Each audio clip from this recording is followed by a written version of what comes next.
et bienvenue aux 20h. D'abord, le président de la République, Félix-Antoine Tshisekedi, a accordé une audience hier dimanche à la légende vivante de la boxe, l'Américain Mike Tyson, présent à Kinshasa, dans le cadre de la commémoration du 50e anniversaire du mythique combat. Ali Foreman, l'ancien champion du monde, a évoqué avec le chef de l'État plusieurs projets d'envergure. On fait le point avec Guylain Kabalondi.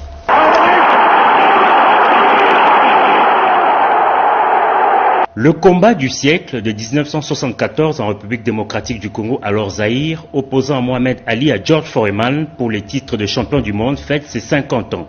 À Kinshasa, cet événement historique ne passe pas sous silence.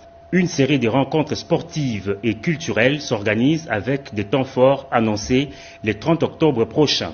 En marge de ces festivités, le mythique boxeur américain Mike Tyson, arrivé à Kinshasa le 17 octobre dernier, a été reçu dans la soirée de ce dimanche 19 octobre 2025 à la Cité de l'Union africaine par le président de la République Félix-Antoine Tshisekedi Tshilombo. Conduit par les organisateurs de l'événement auprès du chef de l'État, Mike Tyson, qui dit être revenu sur la terre de ses ancêtres, est honoré de participer aux célébrations du 50e anniversaire du combat Ali Foreman. Yeah, that's true.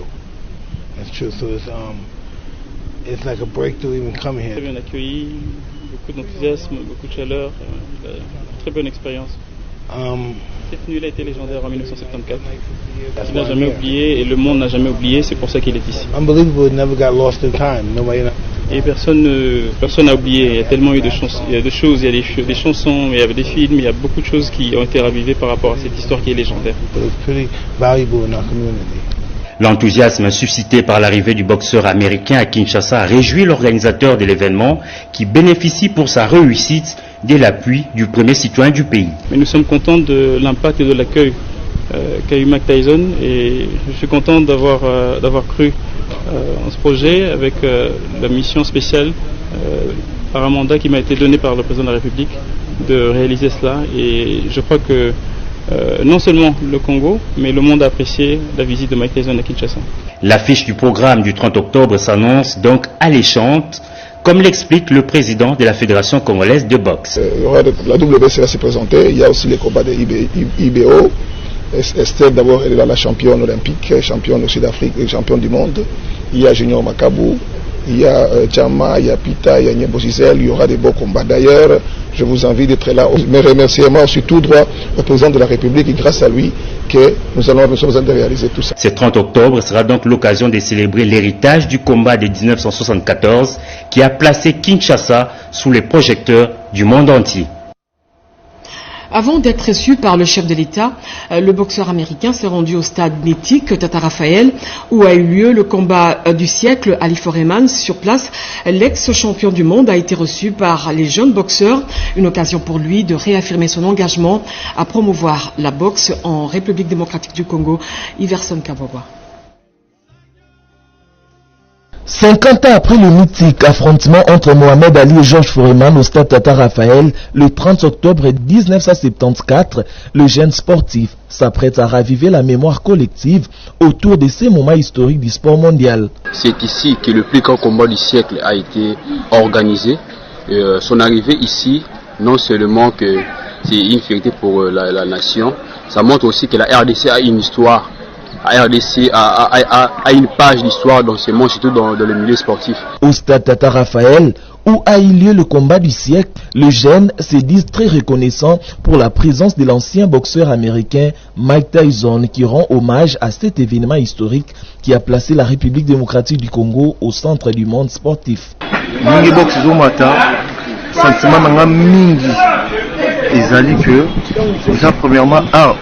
La boxe fait la fierté de notre pays. Aujourd'hui, le combat du siècle reste une référence pour la République démocratique du Congo. Référence au que na moka mo bioté mais sur le Ali Boumaye directement na référence ya mboka na biso. Si la RDC est connue pour ses grandes légendes de la boxe, c'est grâce à l'organisation du combat du siècle entre Mohamed Ali et George Foreman au Zaïre.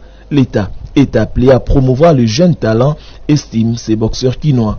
Chitomoni bapaya bauti libanda baye pour la manifestation il y a 50e anniversaire il y a Mohamed Ali. J'ai vu le champion du monde Mike Tyson ici à Kinshasa. C'est un honneur. pour notre boxe qui est considérée à travers le monde.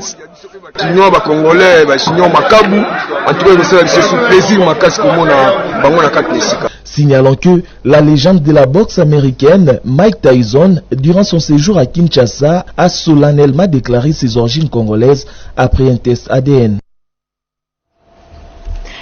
J'ai dit tantôt, le vitiligo, une maladie de la peau que beaucoup ignorent. Pourquoi certaines parties du corps perdent-elles soudainement leur pigmentation? Que se passe-t-il lorsque les cellules responsables de la couleur de la peau cessent de fonctionner? Et surtout, comment vivent les personnes atteintes de cette affection, souvent mal comprise? Entre interrogations scientifiques et regards sociaux, le soulève plus de questions que de réponses. Émilie Kaindo, Camille Djoké nous en parle. Le vitiligo est une dermatose caractérisée par l'apparition de taches blanches sur la peau. Le plus souvent, cette dépigmentation progressive s'explique par la disparition de mélanocytes ou les cellules de l'épiderme qui synthétisent les principaux pigments qui colorent la peau, appelés mélanine. Le vitiligo apparaît sur la peau qui s'éclaircit dans certaines zones. Plusieurs questions restent cependant à poser. Le vitiligo est une maladie contagieuse? Est-elle mortelle?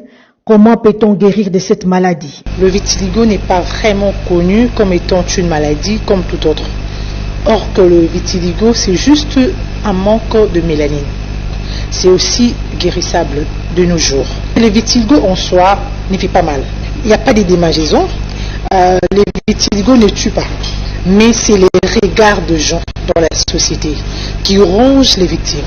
Le manque de compréhension de cette maladie, son aspect physique et l'ignorance sur le vitiligo conduit à des attitudes négatives. Les gens qui souffrent de vitiligo sont victimes de la discrimination. Le vitiligo est vu entre parenthèses comme un mauvais sort, la maladie des malchances, la sorcellerie, si on peut le dire. Vraiment, ils sont écartés de la société. La sensibilisation du grand public reste un levier majeur pour déconstruire des préjugés sur les personnes atteintes de vitiligo, car les malades de vitiligo ont aussi le droit de vivre normalement dans la société. Je l'ai dit tantôt, depuis l'annonce de son décès, une vague d'émotions traverse les réseaux sociaux, icône de l'enseignement primaire en RDC. Bonnette Elombo s'était fait connaître grâce à ses vidéos devenues virales sur les réseaux sociaux, où elle paraissait en pleine classe enseignant avec énergie, humour et passion. Ces méthodes innovantes avaient séduit des milliers d'internautes et mis en avant le travail des enseignants. Oscar Mbalkaïj et Angèle Mabiala nous parlent d'elle.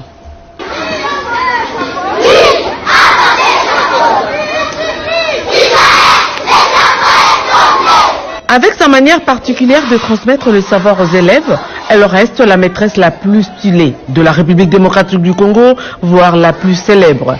Bonnette Elombo, ses vidéos devenues virales sur la toile atteignant ainsi plus de 300 millions d'abonnés.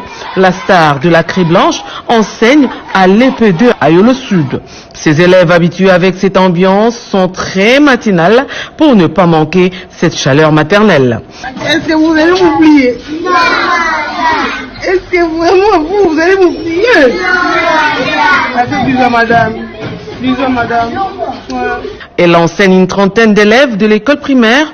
Sa devise, c'est de faire entrer la joie pour que ses élèves soient disposés à apprendre.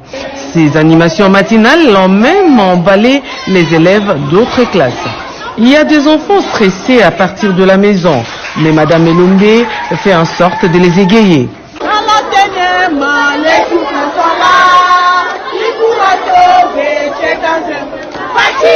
Cette vocation de Madame Elombo a attiré beaucoup de bienfaiteurs. Même une des conseillères du président de la République, Félix Antoine Tshisekedi Tshilombo, a effectué les déplacements de cette école conventionnée protestante, CPK Yolo Sud, pour voir de visu yeux et constater cette ambiance. Madame Elombo quitte la terre des hommes après une maladie. Ses élèves habitués à cette ambiance ne savent plus à quel sens se vouer. C'est une gaieté qui manquera à tout jamais à ces écoliers autant qu'elle les aura marqués. Adieu, Madame Bonnette Elombo.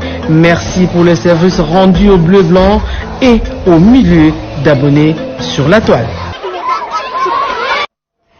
Voilà.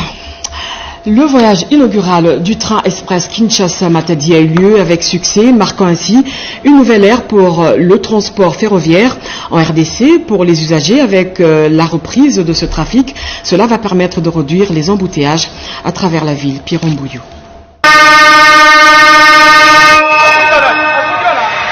Il était 17h10 heure de la capitale congolaise, c'est dimanche 19 octobre 2025, lorsque le train express a regagné la gare centrale de Kinshasa après 8 heures de voyage en provenance de la ville portuaire de Matadi, où il a effectué le premier et inaugural voyage ferroviaire, et ce, plusieurs années après les derniers trafics. C'est un sentiment de satisfaction. Nous avons mis ces services à la disposition de la population. Nous voulons que la population s'en serve d'une manière correcte. On dit toujours que le chemin de fer, c'est le meilleur moyen de transport. C'est un investissement lourd que l'État vient de faire à notre disposition, que l'ensemble, chacun à ce qui le concerne, prenne en charge cet investissement pour que nous puissions aller de l'avant. Parti de Matadi à 8h30 heure locale, ce train qui a roulé à une vitesse normale sur les rails a traversé la trentaine de gares longeant cette voie ferrée, dans une liesse de la population riveraine et de certains clients. Moi j'ai apprécié, parce que ça fait plus de 15 années ou plus que je fais la route, la voie ferrée. Donc vraiment il y a une appréciation positive. Ici est de noter que la reprise du trafic ferroviaire Kinshasa-Matadi, qui va combattre les embouteillages sur la route nationale numéro 1, constitue également les redressements socio-économiques de la République démocratique du Congo dans sa partie maritime et portuaire. En marge de la 151e Assemblée de l'Union interparlementaire qui se tient à Genève, une réunion préparatoire s'est tenue. Le président du Sénat, Jean-Michel Samaloukonde, y a sollicité le soutien du groupe géopolitique africain face à la guerre d'agression dans l'est de la RDC qui continue de causer plusieurs morts et des déplacés internes. Janine Kalinga, bienvenue Lusala et Julien Piana. À la réunion préparatoire de la 151e Assemblée de l'Union interparlementaire à Genève en Suisse, le président du Sénat congolais Jean-Michel Samaloukonde Kyenge a pris la parole pour solliciter le soutien des membres du groupe géopolitique africain de l'Union interparlementaire sur les questions sécuritaires et humanitaires dans la partie est de la République démocratique du Congo.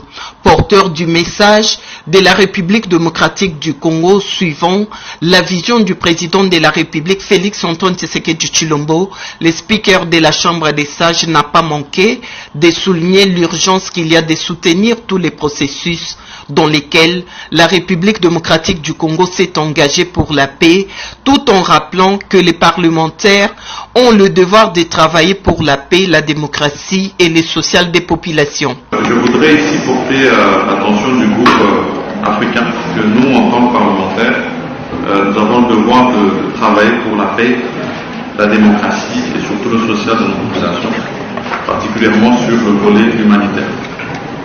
Point n'est besoin de vous rappeler la situation que nous connaissons dans l'Est de la République démocratique du Congo et mentionner que nous avons reçu une mission des bons offices du secrétaire général de l'UIP, M.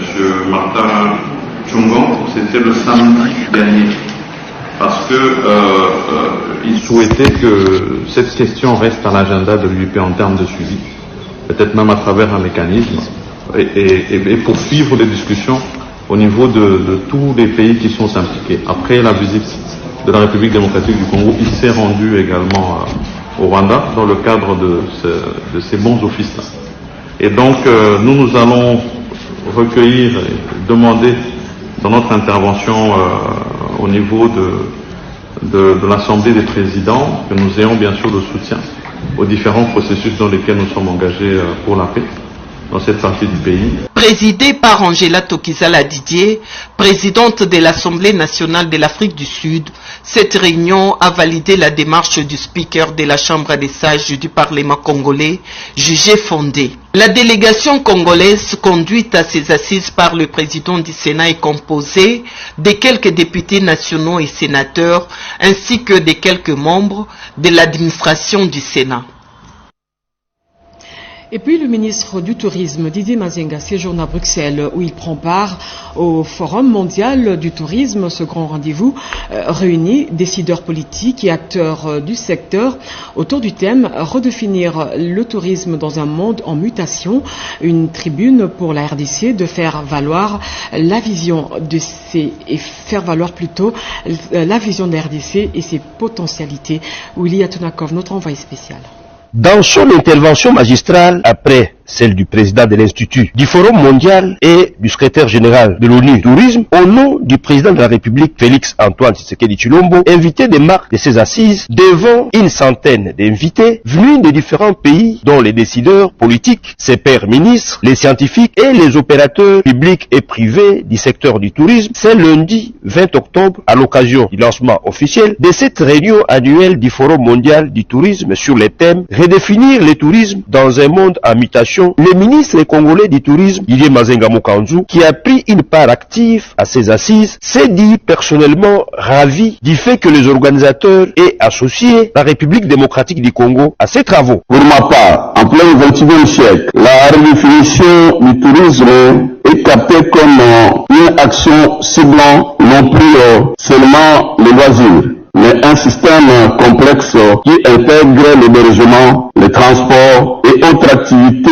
en s'adaptant aux enjeux actuels, notamment le changement climatique, tout en demeurant un vecteur de développement économique, social et de découverte. La République démocratique du Congo, sous le leadership éclairé de son Excellence Félix Antoine Tshisekedi Tshilombo, président de la République, chef de l'État, avec la coordination de Madame la Première ministre, chef du gouvernement, Judith Suminwa Tuluka, s'est déjà mise sur les voies de la rénovation du secteur du tourisme. Signalons qu'après Bruxelles, en Belgique, le patron de l'industrie touristique en RDC, qui tient visiblement à promouvoir ces secteurs restés longtemps sous-exploités, se rendra le 25 octobre prochain à Dubaï, capitale des Émirats Arabes Unis, où il devra participer au sommet sur l'investissement et le tourisme entre l'Union Arabe Unie et l'Afrique. Depuis Bruxelles, Willy Atunakov Kapumba Bangala Kapulkusu, RTNC. La 5e édition du Forum d'Assouan pour la paix et le développement s'est ouverte en Égypte avec un accent particulier sur l'inclusion des femmes et des jeunes dans la recherche des solutions durables. La RDC y est représentée par son ambassadeur en Égypte, Jean-Baptiste Kassongo. Un reportage de Jacques Kabawa. La ville égyptienne d'Assouan abrite du 19 au 20 octobre 2025 la 5e édition du Forum d'Assouan pour la paix et le développement durable. La République démocratique du Congo y est représentée à ses assises par son ambassadeur en poste au pays des pharaons, Jean-Baptiste Kassongo Musenga. Cette édition va servir de plateforme de haut niveau pour définir la voie à suivre en Afrique dans ce contexte en pleine mutation. Elle va explorer aussi les moyens par lesquels le continent africain peut affirmer son leadership pour élever les défis en renforçant la résilience et l'intégration régionale et en soutenant des solutions africaines qui reflètent les aspirations du continent en matière de paix, de développement et de prospérité. Depuis son lancement, le Forum d'Assouan a joué un rôle déterminant dans le comblement du fossé entre politique et pratique, soutenant des initiatives africaines concrètes par le biais de son cycle d'Assouan, un cadre de mise en œuvre unique. Il s'est imposé comme la principale plateforme africaine traitant des liens entre la paix, la sécurité et le développement, réunissant diverses voix et divers partenaires issus de la communauté œuvrant pour la paix et la sécurité. Cette 5e édition du Forum ira encore plus loin en engageant les milieux des affaires et les philanthropes en tant que partenaires essentiels dans la promotion de la paix et du développement durable à travers le continent africain. Et aux assemblées annuelles de la Banque mondiale et du Fonds monétaire international à New York, le gouverneur de la Banque centrale du Congo, André Wameso, a participé à plusieurs réunions et reçu en audience différentes personnalités. Le compte rendu avec Edith Chala. En marge des assemblées annuelles du Fonds monétaire international et de la Banque mondiale, le gouverneur de la Banque centrale du Congo, André Wameso, a multiplié les rencontres bilatérales et réunions de haut niveau. Le 15 et le 16 octobre, mercredi, il a accordé une audience à Oliver Jenkins, président du groupe Visa en charge des marchés mondiaux. Les échanges ont porté sur les activités de Visa en République démocratique du Congo, ainsi que sur les perspectives de collaboration, notamment dans le domaine de la digitalisation et des innovations liées aux moyens de paiement. Le gouverneur a ensuite tenu une réunion de travail avec Claudio Sgarlata, directeur général de la société Diesek Place des Viennes, partenaire historique de la Banque centrale du Congo depuis 1970 dans la production des billets de banque. André Wameso a pris part à la réunion du groupe Afrique 3 au siège du Fonds monétaire international. Ce groupe composé de 17 pays africains représentés par l'administrateur Régis Nsonde a examiné le rapport du bureau de l'administrateur ainsi que le procès verbal de la précédente session d'avril 2025. Le gouverneur de la Banque centrale du Congo a ensuite participé à une séance de travail technique avec le directeur du département Afrique du Fonds monétaire international. Les échanges ont porté sur la nécessité de préserver la stabilité macroéconomique observée depuis juin 2024. Enfin, la journée du jeudi s'est clôturée par une réunion avec le directeur général adjoint du Fonds monétaire international dans le cadre de la mise en œuvre des programmes soutenus par la Facilité élargie de crédit FEC et la Facilité pour la résilience et la durabilité FRD. Le vice-premier ministre de la fonction publique Jean-Pierre Liaou a reçu ce lundi Denis Chamillier, président du groupe Finactu. Ils ont évalué plutôt l'appui technique de cette structure de la SENSAP dans le cadre de la réforme de la sécurité sociale des agents publics de l'État. Nadine Kilocho, Cédric Kenyina et Moké Malouma.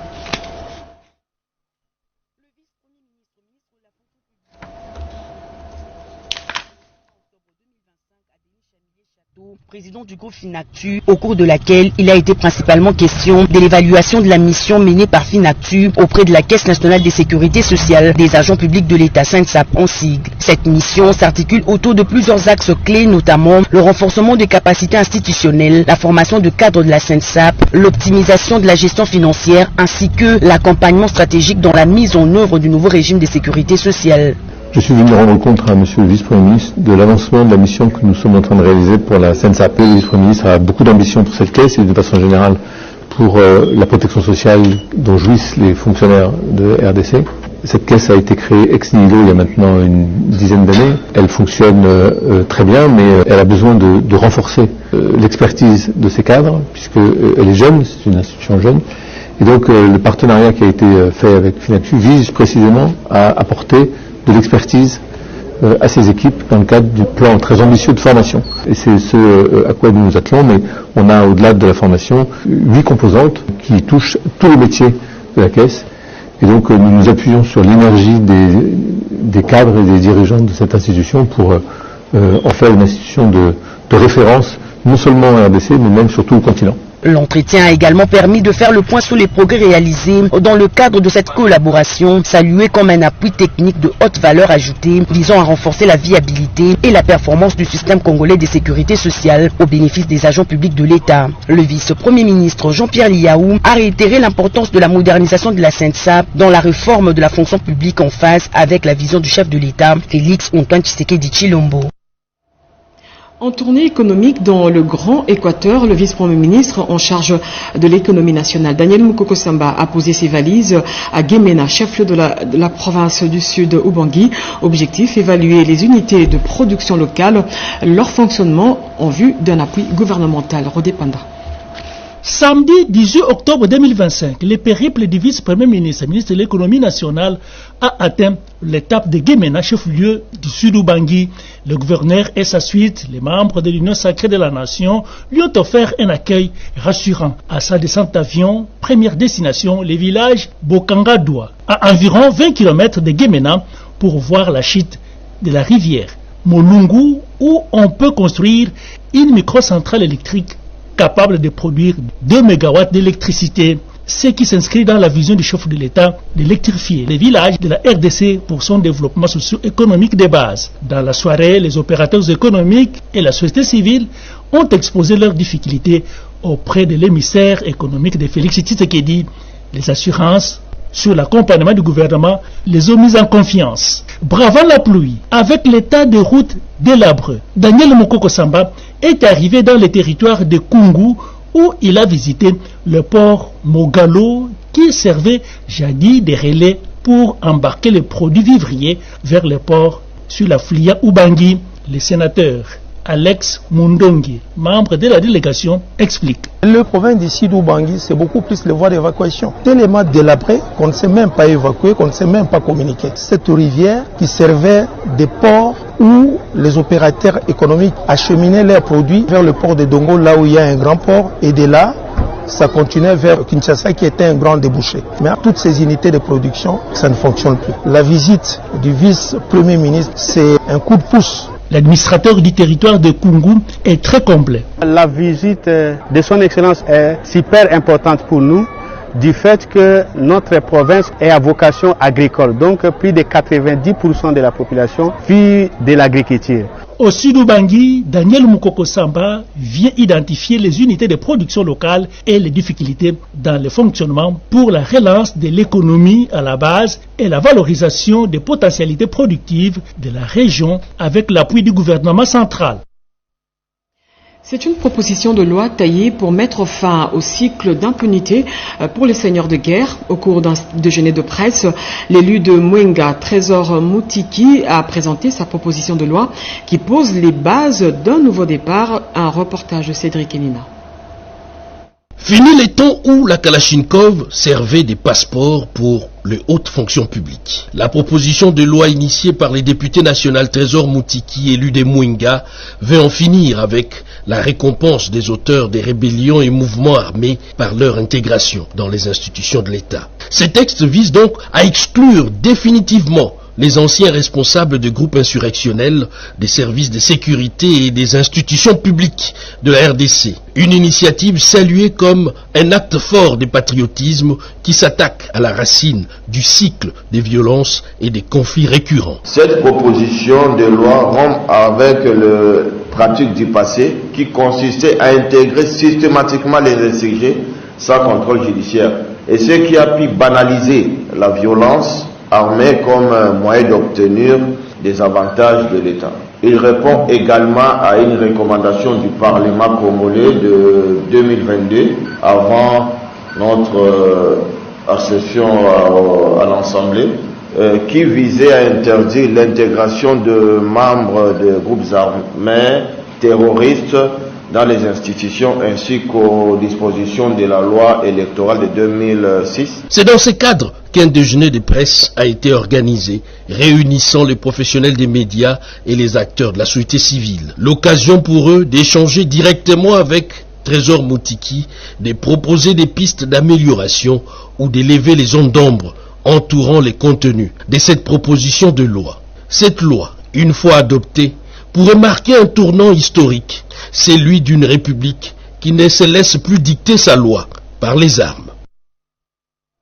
Non à la guerre d'agression, nous voulons la paix, c'est le message de Michel Kabwe, président de l'Assemblée provinciale du Haut-Katanga, qui appelle les ressortissants de Pweto à la vigilance. Pweto, territoire situé à la frontière entre la République démocratique du Congo et la Zambie, à environ 450 km de la ville de Lubumbashi, chef-lieu de la province du Haut-Katanga, a reçu la visite de tous les élus provinciaux en mission d'itinérance dans ces Congos profonds, avec comme chef de la délégation l'honorable Kaboubamba Michel, président de l'organe délibérant. La délégation de représentants légitimes de la population haut-katangaise, accueillie par les habitants de ces territoires et les militants des partis politiques membres de l'Union sacrée de la nation, s'est dirigée sur les lieux où était prévu le meeting populaire.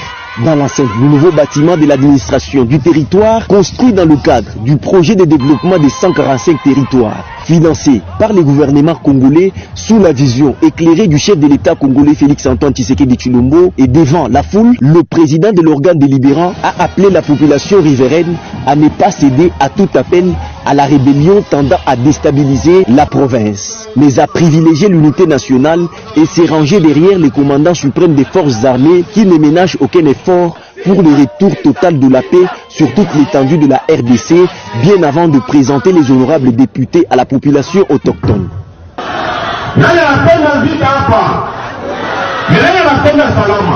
Je pense qu'ici tout le monde veut la paix. Je vous demande de collaborer avec l'administration du territoire, avec la police nationale congolaise, avec les forces armées de la République, pour démasquer tous les complots.